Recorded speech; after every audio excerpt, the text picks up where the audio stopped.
Guys আজকের এই ভিডিওতে আমি তোমাদের আমাদের বাংলাদেশ ভিতর ঘটে যাওয়া এমন 5টি ভয়ঙ্কর কন্ট্রোভার্সি সম্পর্কে জানাবো যা আমাদের বাংলাদেশের পুরো ফ্রি ফায়ার কমিউনিটিকে কাঁপিয়ে দিয়েছিল। এক কথা বলতে গেলে এইসব কন্ট্রোভার্সির জন্য আমাদের বাংলাদেশের পুরো ফ্রি ফায়ার কমিউনিটির ভিতরে একেবারে আগুন লেগে গিয়েছিল। তো আজকের এই ভিডিওতে তোমরা এমনই 5টি ভয়ঙ্কর কন্ট্রোভার্সি সম্পর্কে জানতে পারবে। তো গাইজ বুঝতেই তো পারতেছো ভিডিওটা হতে চলেছে আগুন, সো লেটস বেগুন। আর 5 রিমো এফএফ। গাইস তোমরা কম বেশি রিমো এফএফকে সবাই চেনো, কারণ গাইস গত 5-6 মাস আগে তাকে নিয়ে কিন্তু আমাদের বাংলাদেশের ফ্রি ফায়ার কমিউনিটি পুরো একেবারে আগুন হয়ে গেছিল। তো আমি তোমাদের কন্ট্রোভার্সির একেবারে প্রথম থেকেই বলি, এই রিমো এফএফ কিন্তু প্রথম দিকে একজন টিকটকার ছিল, যেখানে সে তার প্রতিনিয়ত পিসি গেম প্লে কিন্তু আপলোড করতো টিকটকের ভিতরে, আর বিশেষ করে তার আইডির ভিতরে সে চ্যালেঞ্জ টাইপের ভিডিওগুলো আপলোড করতো। কিন্তু গাইস যেখানে রিমো এফএফ একটা ভুল করে ফেলে, তার দু একটা ভিডিওতে সে একটু ক্রিঞ্জ টাইপের ব্যবহার করে ফেলে। এরপরে তাকে ছোট বড় রোস্টার তাকে রোস্ট করা শুরু করে। এর পরবর্তীতে তার নামে এলিগেশন উঠে যে সে তার পিসির ভিতরে হ্যাক লাগিয়ে গেম প্লে করে। অনেকে তাকে একেবারে শক্ত প্রমাণ নিয়ে কিন্তু এক্সপোজ করে দিয়েছিল। চলো এখন প্যানেলের টপিকটা নিয়ে কথা বলা যাক। ও যে প্যানেল ইউজার, চলো তোমাদের এটার প্রমাণ দেই। আমি কমিউনিটিতে পোস্ট করার পরে অনেকেই ওর গেম প্লের ভিডিও আমাকে সেন্ড করছে, যার মধ্যে তোমাদেরকে একটা ভিডিও দেখাই। দেখো এখানে ফোকাসটা কিন্তু এনিমির ঘাড়ের নিচে, কিন্তু যখন ফায়ার করতেছে তখন রেড ডট, মানে মারতেছে পাছায় লাগতেছে মাথায়। এখন তোমরা আমাকে বলো, তোমরা যখন গেম প্লে করো তখনও কি তোমাদের সাথে এমনটা হয়? যারা প্যানেল ইউজ করে গেম প্লে করে তাদের কথা বলতেছি না, যারা প্যানেল বা কোনো প্রকার কোনো হ্যাক ছাড়া অথেন্টিক গেম প্লে করে আমি তাদের কথা বলতেছি। তোমাদের তারপরেও যদি তোমরা বুঝতে না পারো, চলো তোমাদের আরো কিছু জিনিস দেখায়।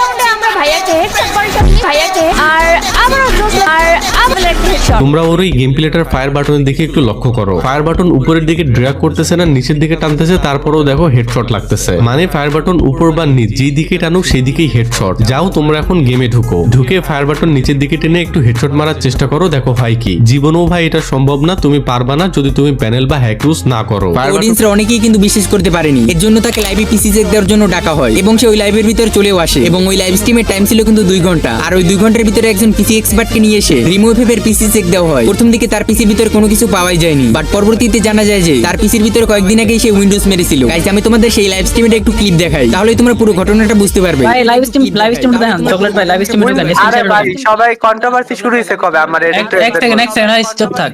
ভাই চকলেট ভাই ইয়েতে ঢোকেন, লাইভ স্ট্রিমে ঢোকেন, মানে ইয়েতে ঢোকেন, স্ক্রিন শেয়ারে ঢোকেন। চকলেট কন্ট্রোভার্সিটা শুরু হয়েছে কবে সাকিব? স্ক্রিন শেয়ারে আমি দেখাই দিচ্ছি। উইন্ডোজ টিম মারাইছে রিসেন্ট, একদম রিসেন্ট। কতদিন আগে রিসেন্ট এই যে ডেট দেওয়া আছে ভাই, ডেটটা দেখুন। আমি কন্ট্রোভার্সি এটা আমি আপনাদেরকে প্রপারলি বলছি, এটা উইন্ডোজটা মারাইছে কবে? এটা হচ্ছে যে আপনার 27 তারিখে মারছে, মানে নভেম্বরের 27 তারিখে, বুঝতে পারছেন? মানে বলতে গেলে পরে তাকে হ্যান্ডক্যাম দিয়ে কিন্তু গেম প্লে করতে বলা হয়, কিন্তু সে হ্যান্ডক্যাম দিতে রাজি না। অবশ্যই চাপাই দিব না, চাপাই দিচ্ছে দিবে না। যদি না করতেছে তাহলে লাইভ স্ট্রিম এখানে ক্লোজ। যদি না করতেছে লাইভ স্ট্রিম এখানে ক্লোজ। হ্যাঁ রিমুভ বলো না লাইভ স্ট্রিম এখানে ক্লোজ। হ্যাঁ রিমুভ বলো না। আচ্ছা আপনারা কি আমার হ্যান্ডক্যাম ছাড়া কি গেম প্লে দেখবেন? পসিবল না এটা। মানে কিভাবে বিশ্বাস করবে সবাই? এক সেকেন্ড ভাই, সবার কথা বলার কোনো মানে নাই, জাস্ট খালি কথা শুনেন। তাহলে কিছু করার নেই, আপনারা যা খুশি তাই করেন। গাইস তোমরা যারা পিসি সম্পর্কে একেবারে ভালোভাবে জানো, পিসির ভিতরে উইন্ডোজ দিলে কিন্তু পিসি একেবারে নতুনের মতন হয়ে যায়। আগের উইন্ডোজের ভিতরে তোমরা কি কি ইউজ করছিলে সেগুলো কিন্তু সবগুলোই কিন্তু ডিলিট হয়ে যায়, এমনকি তোমরা যেগুলো ডাউনলোড করছিলে এবং ডিলিট ডাটাগুলো কিন্তু সবগুলোই ডিলিট হয়ে যায়। এখানে যেহেতু গাইস সে হ্যান্ডক্যাম দিতে রাজি না, তো সেহেতু গাইস অনেকেই বলে যে সে হ্যাক ইউজ করে গেম প্লে করতেছে, যার জন্য সে পিসি চেক দেওয়ার আগেই কিন্তু উইন্ডোজ মেরে দিয়েছে। তো এখানে গাইস লাইভটা শেষ করে দেওয়া হয়েছে। তো এখানে গাইস বাকিটা তোমাদের মতামত, তোমাদের কি মনে হয় রিমুভ প্যানেল ইউজ করে গেম প্লে করে নাকি সে একজন ফেয়ার প্লেয়ার? গাইস আমি কিন্তু এখানে কারোর উপর এলিগেশন দিচ্ছি না, যা সত্যি আমি সেটাই তোমাদের সামনে তুলে ধরছি। আর গাইস এই কন্ট্রোভার্সির ভিতরে কিন্তু আরো দুজনের কন্ট্রোভার্সি হয়ে গেছিল, যা আমি মাঝখানে স্কিপ করে গেছি, কারণ গাইস এক ভিডিওতে কিন্তু সব কভার করা পসিবল না। তারপর এমনিক্স। গাইস তোমরা তো কম বেশি আমাদের বাংলাদেশি ইলিজেনকে সবাই চেনো, খুবই কম সময়ের মধ্যে পপুলার হয়ে যাওয়া একজন প্লেয়ার। পপুলার হয়ে যাওয়ার কারণও ছিল প্রথম দিকে ইলিজেনকে কেউ চিনতো না, যারা মূলত বেশিরভাগ টিকটক ইউজ করতো তারাই শুধুমাত্র চিনতো। আমরা বেশিরভাগ মানুষই চিনতে পেরেছি তাকে কিন্তু কাবুবের ভিডিও থেকে। কাবু ভাই তাকে নিয়ে কিন্তু 2-3টা ভিডিও তৈরি করছিল, যেখানে গেছে তার মারাত্মক লেভেলের গেম প্লে দেখিয়েছিল। গাইস চলো, চলতে হবে না, অলরেডি এই পাশ থেকে গাইস মানে দারুণ একটা শট দেখতে পাইছি।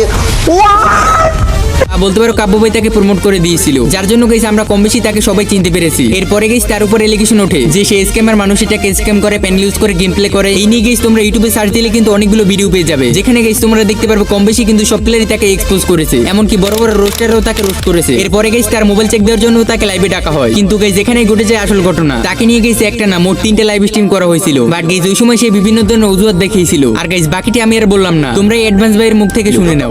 এর চান্স দিছি, একটা মানুষের চান্স কয়বার দেওয়া যায়? First chance. অ্যাডভান্স ভাই তাহলে কি প্রমাণ হয়েই গেল, কারণ M1NX স্বীকার করে নিছে যে ও হ্যাকার, কারণ আসে নাই ভাই, আমরা 1 ঘন্টা প্রায় ওয়েট করতেছি এখনো আসে নাই, তার মানে স্বীকার করে নিছে ও হ্যাকার। আমি অফিসিয়ালি অ্যানাউন্স করে দিলাম সাহস থাকলে আয়। যদি এরকম এই নিয়ে বলে যে আমাদেরকে ডাকছে আমরা যাই নাই, কোন জায়গায় আসবো? একদম যদি লেজেন্ড প্লেয়ার হইতো যেখানে খুশি যেই চিপাই হোক, পৃথিবীর যেই চিপাই হোক, এই চিপাই এসে প্রমাণ করে দিত দেখো আমি এমন, আমার এত হ্যাডাম। আমি অফিসিয়ালি অ্যানাউন্স করে দিলাম আমাদের একটা বাটপার বন্ড চুতিয়া চিলাস, তারপরে কি বলে 2 নাম্বার। একা যদি না হইতো ভাই তাহলে অবশ্যই লাইভে আসতো। অবশ্যই সেকেন্ড চান্স, মানে কোনো গালাগালি হইব না, যদি একটা গালাগালি হবে ভিডিওতে লাল পানা। এভাবে তারপরে হ্যান্ড ক্যামটা দেখবো কিভাবে? এইভাবে চলে তো হ্যান্ড ক্যামটা দেখতে পারবো না। আরে হ্যান্ড ক্যাম দেখবো, হ্যান্ড ক্যাম তোমার হাতের খেলা। হ্যান্ড ক্যাম দেখবো, হ্যান্ড ক্যাম। এখন ভাই লাইটের কারেন্ট কিছু আছে? তোমার কারেন্টার আজকে বাদ কারেন্টার আসুক তখন দেখবো। Third chance. হ্যাঁ ঠিক আছে। আমি অফ করে এত কথা বলতেছি, পাবলিক আমাকে বলতেছে আনসাবস্ক্রাইব নাম বয়কট বাংলা কি রে, কি কথা বলতো? এখন আমি পাবলিক থেকে বলতেছি তোমাদের এখন অপিনিয়ন দাও, আমরা কি অ্যাড দেখবো, এগুলো আর চেক দিব নাকি চলে আসবো? এইদিকে আমার কথা যেতেছে আমি তো কইতে পারি না যে আমি এইদিকে বাইঙ্গা আর মাইক অফ করে রাখছি। আচ্ছা ডিটা এমবি বড় দিছ আর এই জিগাও এমবি ভর্তি বলে অতক্ষণ লাগে। এমবিটাও কি আমার এত বড় জিনিস ছিল? আমি তোমাদের থেকে অপিনিয়ন চাইতেছি, এর কি দেখবো, এর কি চেক দিব নাকি আইসা বলবো? এই লেখার চেক দেওয়ার দরকার নাই, বুঝে গেছো তোমরা বাকিটা, এখন তোমরা বলো। এটাই হয়েছিল গাইস ওই লাইভ স্ট্রিমের ভিতরে, কিন্তু পরবর্তীতে সে যে স্ক্যাম করেছিল এটা একেবারে ভুল বের হয়েছিল, তার নামে মূলত অনেক মানুষ স্ক্যাম করেছে। তারপরে কি এই কন্ট্রোভার্সিটা এখানে এন্ড হয়ে যায়। নাম্বার 3 আলিফ গেমিং। গাইস তোমরা কিন্তু কম বেশি আলিফ গেমিং কে সবাই চেনো, কারণ সে বাংলাদেশ টপনের রেসকর্ডমেট হওয়ার পাশাপাশি বাংলাদেশের ওয়ান অফ দ্য বেস্ট একজন পিসি স্নাইপার প্লেয়ার। ভয়ঙ্কর লেভেলের গেম প্লে দিয়ে কিন্তু বড় বড় টুর্নামেন্টে কিন্তু তাক লাগিয়ে দিয়েছে। আর গাইস এরকম ভাবে নরমালি ঠিকঠাকই ছিল, বাট গাইস হঠাৎ করেই সানাবস নামে একজন ফেসবুক গার্ল স্ট্রিমার তার নামে এলিগেশন আনে যে সে পিসির ভিতরে হ্যাক ইউজ করে গেম প্লে করে।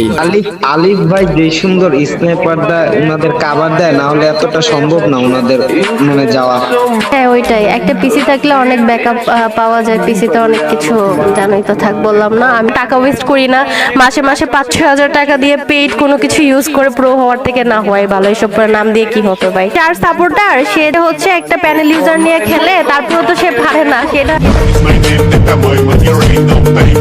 পরে গাইস বিভিন্ন রোস্টাররা তাকে রোস্ট করা শুরু করে যে আসলে কি আলিফ গেমিং হ্যাক ইউজ করে গেম প্লে করে। গাইস আমাদের বাংলাদেশের ভিতরে বাংলাদেশ টপনের টিমটা কিন্তু বাংলাদেশের সবথেকে জনপ্রিয় একটা টিম, যেহেতু গাইস তাদের টিমের উপর এলিগেশন উঠছে, তার জন্য এখানে গাইস সবাই কিন্তু তাকে নিয়ে এখানে ভিডিও বানানো শুরু করে। এরপরে তাকে লাইভে নিয়ে এসে কিন্তু তার পিসি চেক দেওয়া হয় এবং পরবর্তীতে তার পিসির ভিতরে কোনো কিছুই পাওয়া যায়নি। ডিলিট করতে, ঠিক আছে ওটা কিন্তু একটা লিস্ট এই জায়গায়। আচ্ছা কি ডিলিট করছে কইতে থাক।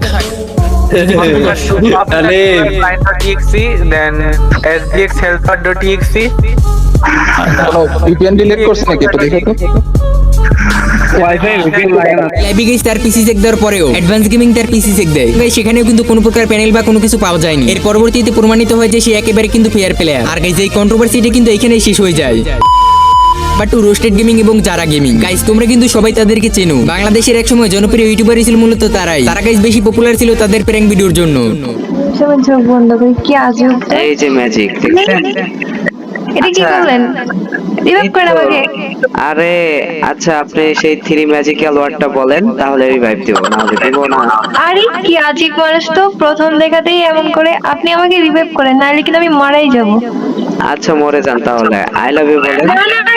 না বুঝি আই লাভ ইউ। আমি জন্য গাইস তাদের অনেকে রোস্ট করেছে। পরবর্তীতে তারা এরকম ভিডিও কিন্তু বানানো বন্ধ করে দেয়। আর গাইস এই ভিডিও থেকে কিন্তু অনেকেই ভাবতো তারা দুজনে গার্লফ্রেন্ড বয়ফ্রেন্ড। গাইস ওই সময় তারা দুজন গার্লফ্রেন্ড বয়ফ্রেন্ড ছিল নাকি আমি তা জানি না, বাট তার 2 বছর পরে হঠাৎ করেই রোস্টেড গেমিং এবং যারা গেমিং দুজনেই কিন্তু একসাথে ভিডিও বানানো বন্ধ করে দেয়। এর জন্য গাইস তাদের ফ্যান বেজও কিন্তু আলাদা হয়ে যায়। আর গাইস বেশিরভাগ অডিয়েন্সরাই জানতো যে যারা গেমিং এবং রোস্টেড গেমিং এর ভিতরে একটা ভালো সম্পর্ক ছিল এবং তারা দুজনে গার্লফ্রেন্ড বয়ফ্রেন্ড ছিল, কিন্তু গাইস তাদের মধ্যে যে ব্রেকআপ হয়ে গিয়েছিল তা তারা অডিয়েন্সদের কিন্তু জানায়নি। এর জন্য গাইস যারা গেমিং এর অডিয়েন্সরা রোস্টেড গেমিং কি খারাপ ভাবে এবং রোস্টেড গেমিং এর অডিয়েন্সরা যারা গেমিং কি খারাপ ভাবে, এভাবে দুজনের ফ্যান বেজ আলাদা হয়ে যায়। কিন্তু রিসেন্টলি 11 মাস আগের একটা ভিডিওতে রোস্টেড গেমিং তার অডিয়েন্সদের একেবারে ক্লিয়ার করে দেয় যে তাদের মধ্যে একটা সম্পর্ক ছিল, কিন্তু তাদের মধ্যে একটা ঝগড়া হয়ে যাওয়ার কারণে তারা দুজনেই কিন্তু আলাদা হয়ে যায়। রোস্টেড গেমিং তার অডিয়েন্সদের বলে দেয় যে যারা গেমিং কে হেট না দেওয়ার জন্য। আর গাইস এরপরে যারা গেমিং এই ভিডিওর একটা রিপ্লে ভিডিও তৈরি করে যেখানে গাইস সে তার অডিয়েন্সদের একেবারে সম্পূর্ণ সবকিছু ক্লিয়ার করে দেয় এবং তার অডিয়েন্সদের বলে রোস্টেড গেমিং কে হেট না দেওয়ার জন্য। আর গাইস তোমরা যে ভাবতে টিজি আর নীরজ তার বয়ফ্রেন্ড, এটাও গাইস সে কিন্তু ওই ভিডিওতে ক্লিয়ার করে দেয় একেবারে। পারে। পিজি আর নীরাজ কিন্তু তার শুধুমাত্র একজন ভালো ফ্রেন্ড। আর এজ এ কন্টেন্ট ক্রিয়েটর হিসেবে আমি অনেকের সাথে ভিডিও বানাই, শুধু আমি কেন, সব কন্টেন্ট ক্রিয়েটররা কিন্তু অনেকের সাথে ভিডিও বানাই। তার মানে এটা তো হয়ে যায় না যে ওদের মধ্যে কিছু চলতেছে, ওদের মধ্যে চক্কর আছে বা ওরা গার্লফ্রেন্ড বয়ফ্রেন্ড। আমি যার সাথে ভিডিও বানাই তোমরা ওকে আমার বয়ফ্রেন্ড বানাই দাও। আর তাদের মধ্যে সব থেকে বেশি নাম যেটা ওটা আসে সেটা হচ্ছে নীরাজের। নীরাজ আমার অনেক ভালো একটা ফ্রেন্ড, আমরা সবাই মিলে কাজ করি, তো আমরা সবাই ভালো একটা ফ্রেন্ড হব না? এর মানে এটা নয় যে নীরাজ আমার বয়ফ্রেন্ড হয়ে গেল। তারা দুজনেই মূলত চায়নি যে তাদের এখানে পার্সোনাল লাইফের কোনো কথাই জন্য এখানে অনলাইনে না আসে। বাট গাইস তোমাদের এত রিকোয়েস্টের জন্য তাদের সম্পূর্ণ ঘটনাটা এখানে এক্সপ্লেইন করে বলে, যাতে করে এখানে তোমরা কেউ কেউ ভুল না বোঝো।